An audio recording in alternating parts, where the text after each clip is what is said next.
8 de setembro, Polônia. Cerca de 20 drones sobrevoaram o território. Alguns foram abatidos por caças da OTAN. 4 dias depois, Romênia. Um drone atravessou a fronteira. E na Estônia, no dia 19, até caças foram vistos no céu.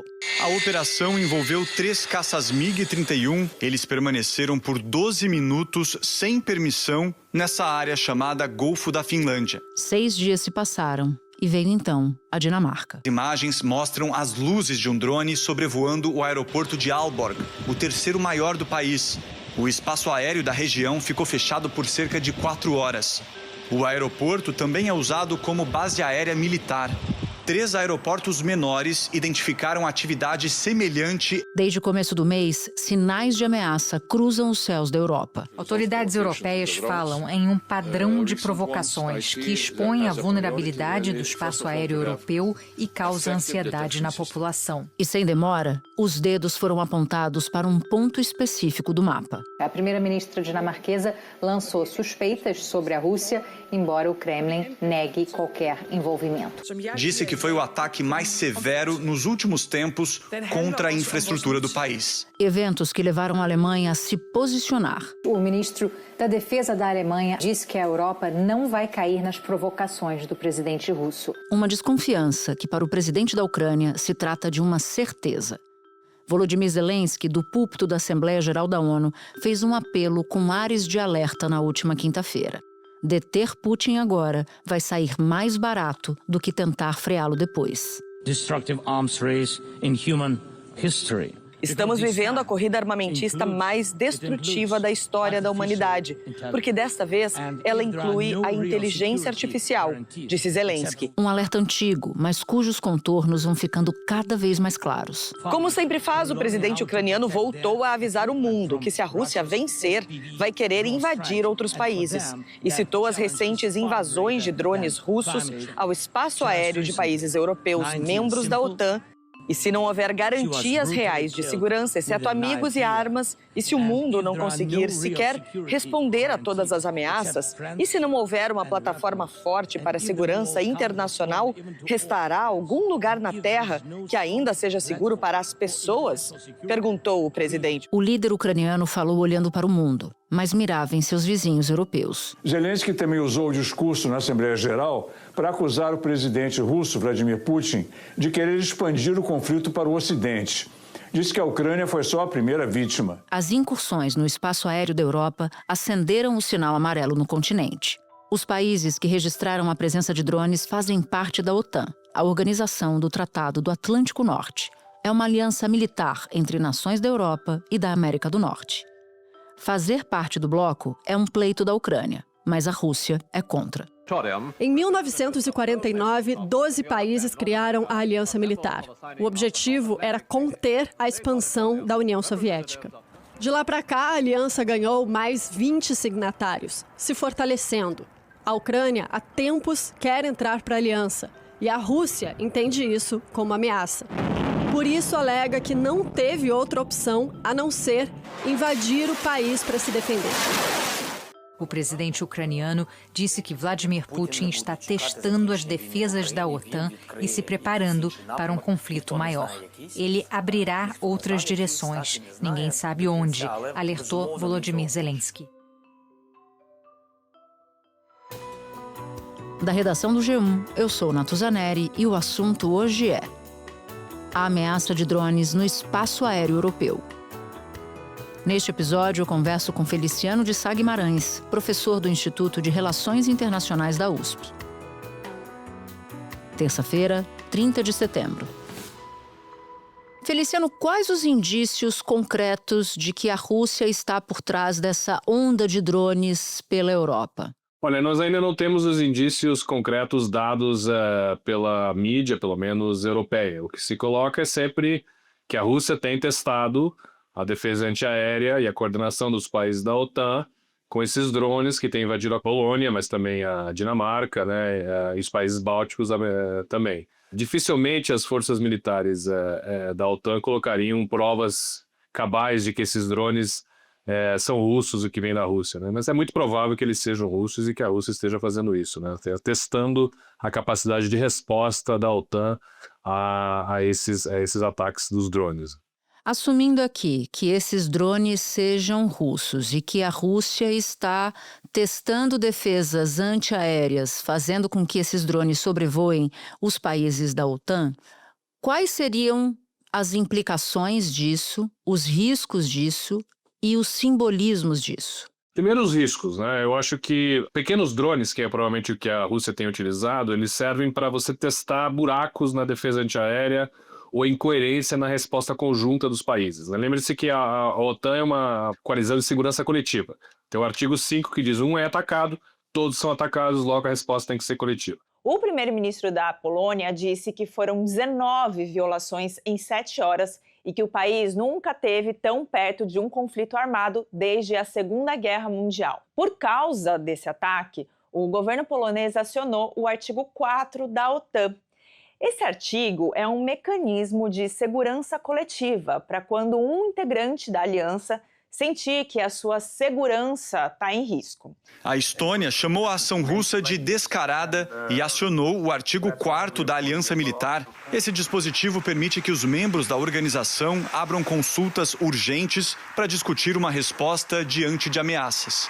Esta é a 7ª vez que o artigo é evocado desde a criação da OTAN em 1949. A última delas havia sido em 2022, também por conta da guerra entre Rússia e Ucrânia.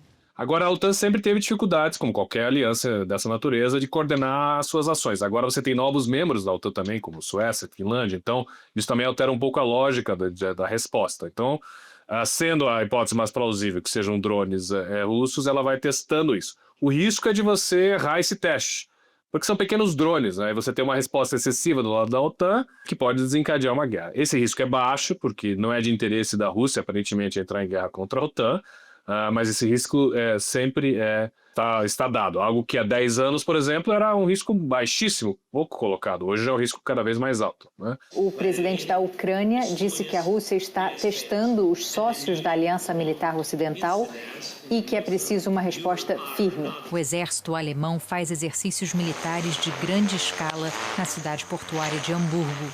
Na Holanda e em Portugal, forças da OTAN também testaram novas tecnologias de vigilância, com drones aéreos e submarinos. Soldados da Ucrânia participaram do exercício, compartilhando experiências. A OTAN disse que, em resposta, vai reforçar a vigilância na região do Mar Báltico. Do ponto de vista simbólico, mostra a Rússia com menor capacidade de não só fazer ataques, mas uma ousadia de fazer esse tipo de teste na defesa da OTAN.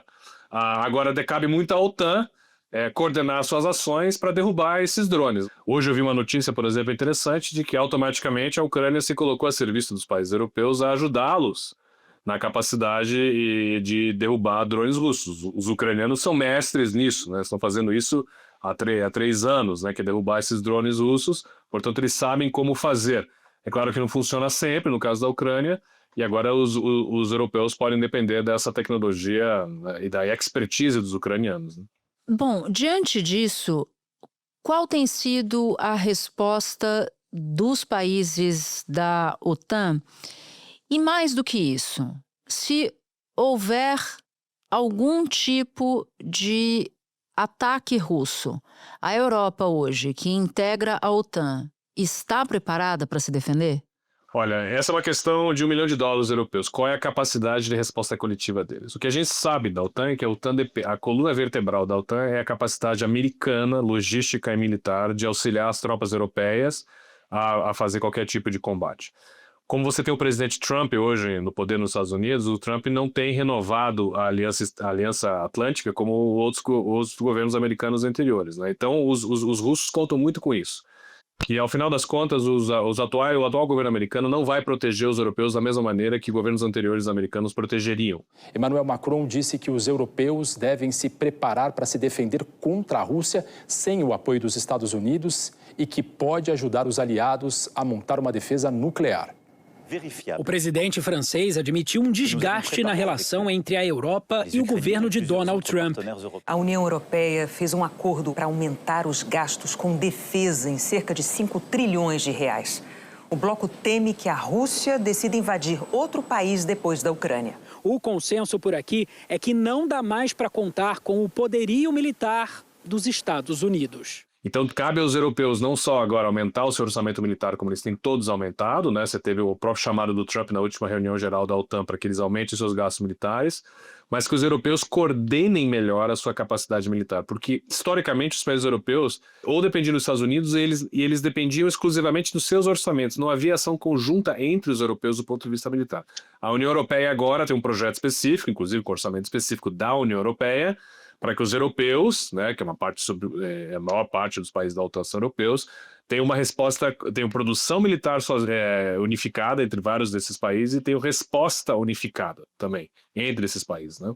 Então essa é uma questão assim, responder um ataque russo, eles vão ter sempre capacidade de responder, né?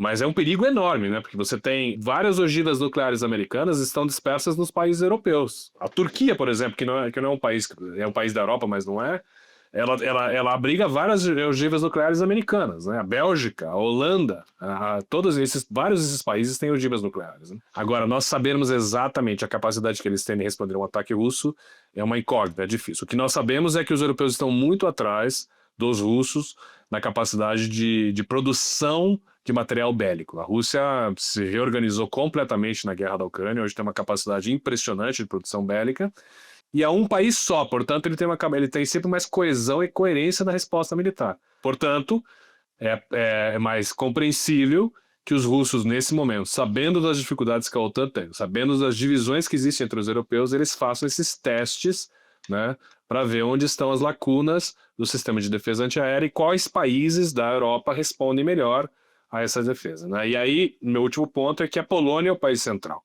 né?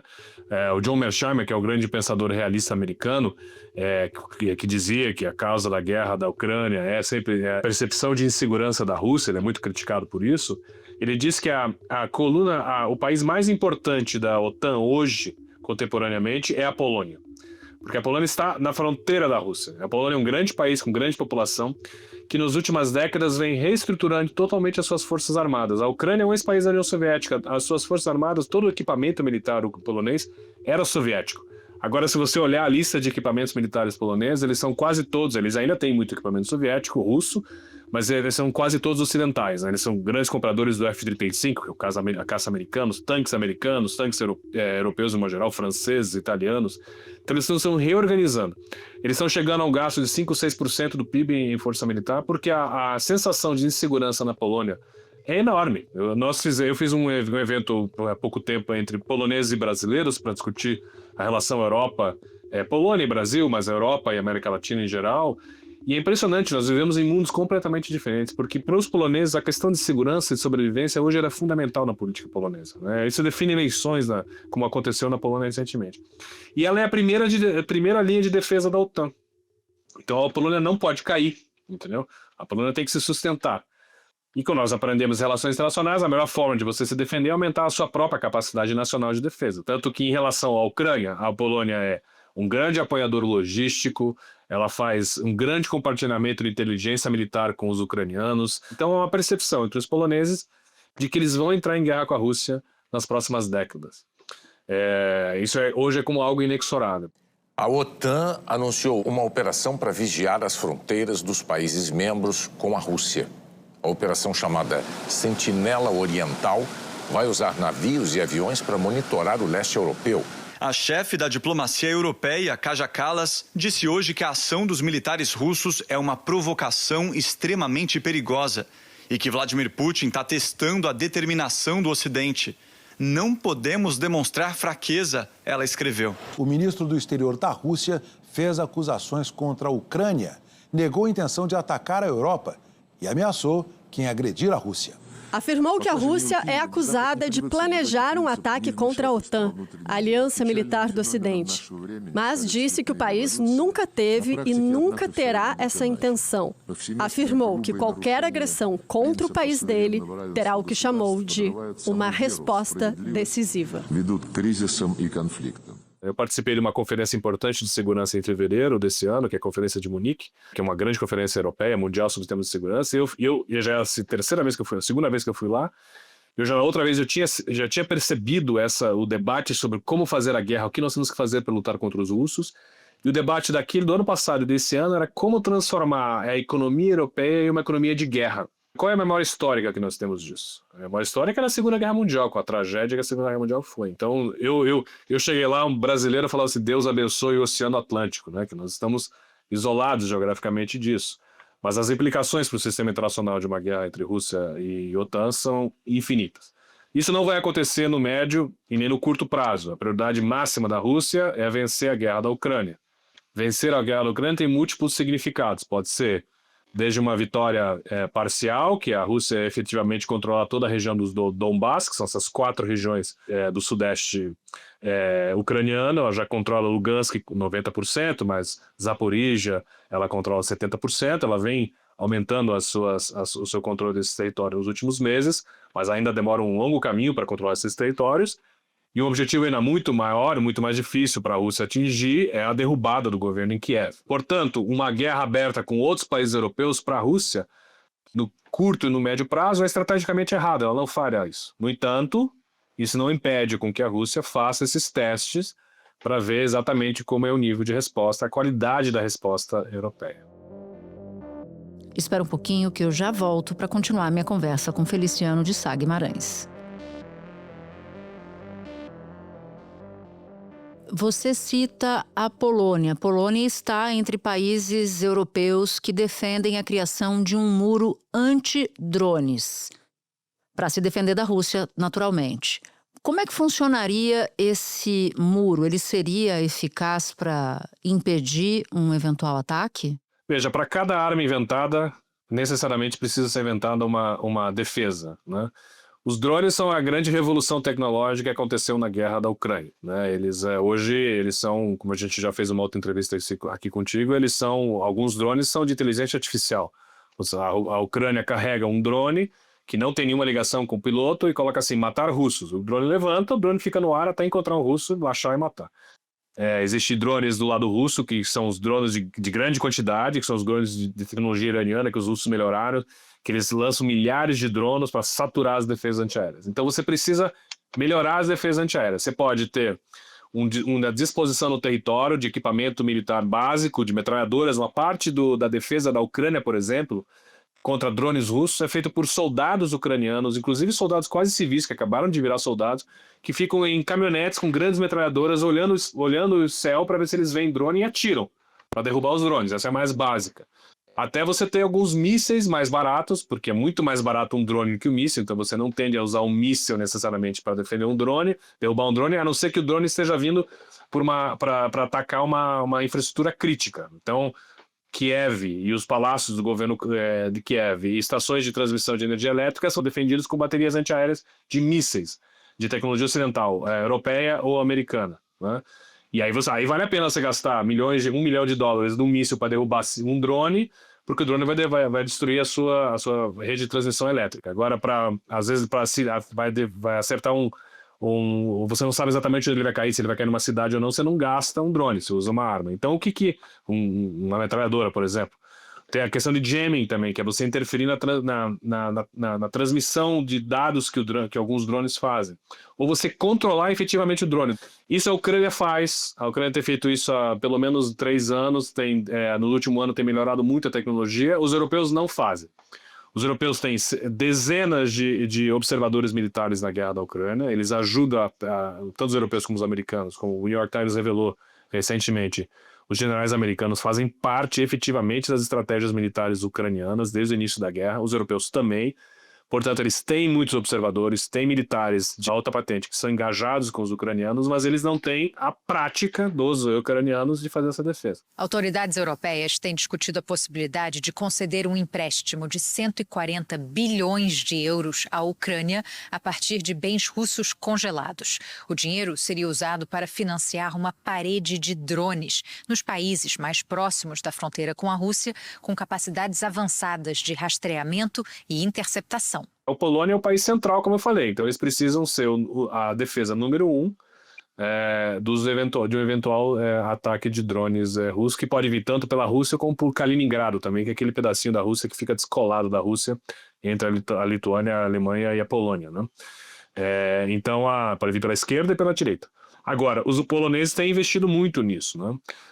Inclusive tecnologia brasileira. Outro dia eu estava vendo uma reportagem em blogs especializados militares brasileiros do uso do A-29, que é o nosso Super Tucano, que é um caça de turbohélice de velocidade baixa, mas ele pode ser carregado com múltiplos mísseis pequenos, né? É muito mais barato usar um avião turbohélice como o Tucano para derrubar mísseis, para derrubar drones, do que você usar um caça americano que para levantar voo gasta milhões de dólares para derrubar drones, né? Então você tem que ter um mix de vários tipos de equipamentos para conseguir derrubar os drones russos. E à medida que você faz isso, os russos melhoram os drones. Muda os tipos de drone, adapta a tática, muda a tática. Faz parte do jogo da disputa estratégica entre os dois lados. Bom, aí a gente chega num cenário em que a Rússia, que pode estar intensificando essa averiguação do potencial de defesa da Europa por meio dos drones, somado a um fenômeno que não é novo, você mesmo já citou da última vez em que você veio, que os Estados Unidos estão dizendo o seguinte: então, Europa, vão se armando vocês, vão se financiando vocês, porque a gente está voltado para nós aqui nos Estados Unidos. Quais os efeitos dessa combinação de coisas, né? Uma certa ousadia da Rússia, se ela de fato for confirmada, somado ao recuo norte-americano. Veja como a Europa está numa situação estrategicamente muito difícil. Hoje são duas hipóteses principais sobre a política estratégica de longo prazo do governo Trump. A hipótese número 1 é o pivô da Ásia, né? O pivô da China, que isso vinha desde o governo Obama, que os americanos precisam lentamente diminuir os seus investimentos militares de defesa e segurança na Europa e no Oriente Médio para deslocar para a Ásia, porque a ascensão da China demanda isso. Então, teoricamente, nesse contexto, os americanos têm que melhorar as suas relações de defesa e segurança com as Filipinas, com a Coreia do Sul, com Taiwan, com a Índia, com o Japão, para conter a ascensão da China, dado que a China hoje tem um aliado fundamental, que é a Rússia, né? Um adversário histórico que se tornou um aliado. Essa é a hipótese número 1. A hipótese número 2 é que os americanos não querem nem fazer isso. Os americanos é muito caro, eles estão com uma crise de duplo déficit na balança comercial, mais o déficit orçamentário, e que, portanto, na visão de mundo do Trump, ou de uma parte do seu governo, o pivô para a Ásia é muito caro, e os americanos já perderam a China e não conseguem mais conter a China. Portanto, nesse cenário, o que resta aos americanos é dividir o mundo com a China e a Rússia nas esferas de influência. Então, aí nós, Brasil, se essa for a hipótese fundamental, que pelo menos é defendida publicamente pelo Peter Hegseth, que é o secretário de defesa americano, que agora mudou de nome, né, secretário da guerra dos Estados Unidos, ela é muito problemática, porque a esfera de influência número 1 dos Estados Unidos é o que eles chamam de hemisfério ocidental, ou o que nós chamamos aqui de América Latina, nós, né? E aí, portanto, nesse contexto, a Europa fica à mercê da Rússia, e a Ásia fica à mercê da China, e as Américas à mercê dos Estados Unidos. Então você vê, nesses dois cenários a Europa não é prioridade. Nessas duas hipóteses, a Rússia ela sai muito favorecida, porque ela tem estrategicamente aquele ator o único ator que ela tem medo, que são os americanos, os europeus, os russos só respeitam o poder americano, não respeitam os poderes europeus, porque os europeus nunca conseguiram mostrar que são capazes de fazer uma oposição à Rússia de forma independente dos Estados Unidos. Esse poder está recuando na Europa. O que nós não sabemos é se a Rússia, ao ser muito... Porque a Rússia pode errar, né? A Rússia, ao ser muito agressiva em relação aos europeus, força o governo Trump a fazer uma reação forte em relação militarmente, né? Porque uma coisa é o desejo do Trump de tentar fazer esfera de influência ou brigar com a China. Outra coisa é a realidade concreta. Os americanos adorariam diminuir o gasto que eles têm no Oriente Médio, mas o Oriente Médio não deixa os americanos fazer isso. A circunstância se impõe, né? Então, para a Rússia, é um jogo de equilíbrio muito sensível, em que ela precisa ganhar tempo. Na medida em que os americanos querem chamar a Rússia e a Ucrânia para negociação, a Rússia não tem os incentivos para entrar em negociação, porque ela vem ganhando no campo de batalha. Do ponto de vista concreto, e dos fatos, a Rússia não precisa negociar com a Ucrânia. Na verdade, ela quer jogar isso para frente. A gente nem sabe se ela realmente quer negociar. Mas ela pode irritar os Estados Unidos, ela pode errar, ela pode ser muito agressiva e os americanos mudam a posição e se veem obrigados a voltar àquilo que era o Biden, que é uma pressão maior sobre a Rússia. Mesmo as sanções secundárias que foram colocadas à Índia agora não viraram a Rússia, né? O que pode estar tendo um efeito importante na Rússia agora é que a Ucrânia tem melhorado muito os seus ataques dentro da Rússia, e isso tem afetado, inclusive, a distribuição de petróleo e gasolina e diesel dentro da Rússia, o que tem feito o governo no Kremlin a proibir temporariamente a exportação de petróleo russo, porque tem primeiro abastecer o mercado interno. O petróleo russo é a coluna vertebral da economia russa. Eles precisam exportar petróleo. São os grandes produtores de petróleo e exportadores mundiais. Então, são entre os 3 primeiros. Se eles, por circunstâncias da guerra, têm dificuldade de exportar, a máquina de guerra Rússia começa a dar problema. Esse é um outro debate. Até quão profunda é a capacidade dos russos de fazer a guerra. Eles têm se mostrado com grande capacidade até agora. Feliciano, muito obrigada por ter topado conversar com a gente, por ter voltado aqui ao assunto. Bom trabalho para você. Obrigado, é sempre um prazer falar com vocês, adoro o podcast. Até a próxima. Se você ouviu o episódio até aqui, eu vou te fazer um convite. Baixar o aplicativo do G1 no seu celular. Por lá, você pode ouvir o assunto, claro, e pode também acompanhar todas as notícias do dia em tempo real e de graça. Este foi o Assunto, podcast diário disponível no G1, no YouTube ou na sua plataforma de áudio preferida. Comigo na equipe do Assunto estão Mônica Mariotti, Amanda Polato, Sara Rezende, Luiz Felipe Silva, Thiago Kazuroski e Carlos Catelan. Eu sou Natuzaneri, fico por aqui. Até o próximo assunto.